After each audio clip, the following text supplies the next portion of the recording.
Bonjour, je suis aujourd'hui avec Gérard Leleu, médecin et psychothérapeute de couple. On va aborder une question qui touche beaucoup de couples, la jalousie. Alors, comment la combattre? La réponse avec Gérard Leleu. Oui, il est certain qu'il ne faut pas rester jaloux, un minimum, un zeste de jalousie, parce que ça nous met toujours en émulation, on a toujours envie, ça fait combattre la routine. Mais inversement, ça rend malheureux soi-même et l'autre. Donc, pour combattre la jalousie, il faut tout simplement combattre les raisons qui nous rendent jaloux. Et la première des raisons qui nous rend jaloux, c'est donc la mésestime, le manque de confiance en soi. Si on manque de confiance en soi, si on ne s'estime pas assez, on va se croire pas assez valable, pas assez bien pour conserver l'autre. Donc chaque fois que quelqu'un va approcher l'autre, parler avec elle, avec lui, lui sourire, on va s'imaginer qu'il va être plus malin, plus fort, plus spirituel, pour non seulement l'intéresser, mais peut-être pour nous l'emmener.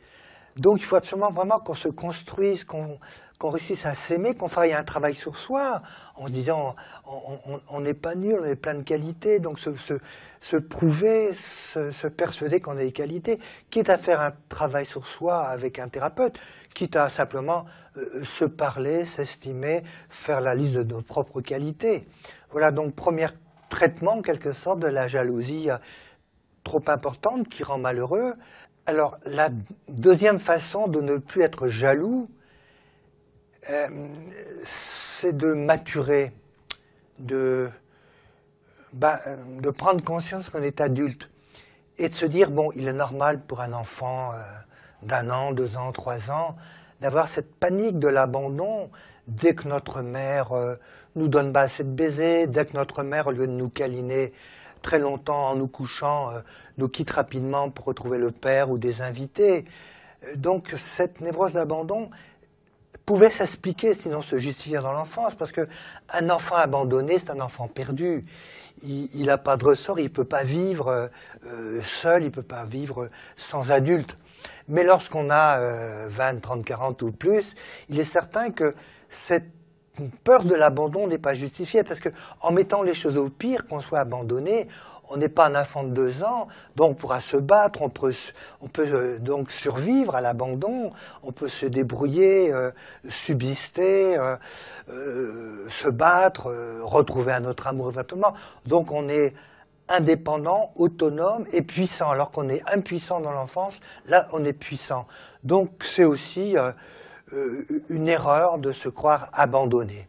Alors la troisième raison, et là aussi, parfois j'hésite à conseiller des grandes idées, mais je crois qu'en matière d'amour, mais pardonnez-moi pour cette philosophie, mais on est condamné à la grandeur, bien souvent, quoi, et dans tous les domaines. Bon, là, si vous voulez, lorsqu'on est jaloux, il faut essayer d'atteindre un autre niveau d'amour. L'autre niveau d'amour, c'est lorsqu'on n'est plus dans la possessivité, dans l'exclusivité. Autrement dit, l'amour n'est plus conditionnel. Je t'aime parce que tu m'aimes, on doit dépasser ça, grandir. Grandir, ça veut dire que je t'aime, point c'est tout. Je t'aime sans retour. Ça, c'est le summum du progrès de conscience qu'on peut faire dans la vie. Mais il est vrai qu'une des belles phrases, par exemple, que j'aime bien appliquer et dire, c'est de dire « aimer l'autre, c'est aimer sa liberté ». Je t'aime, mais c'est pas pour ça que tu es mon prisonnier, pour ça que tu es en cage.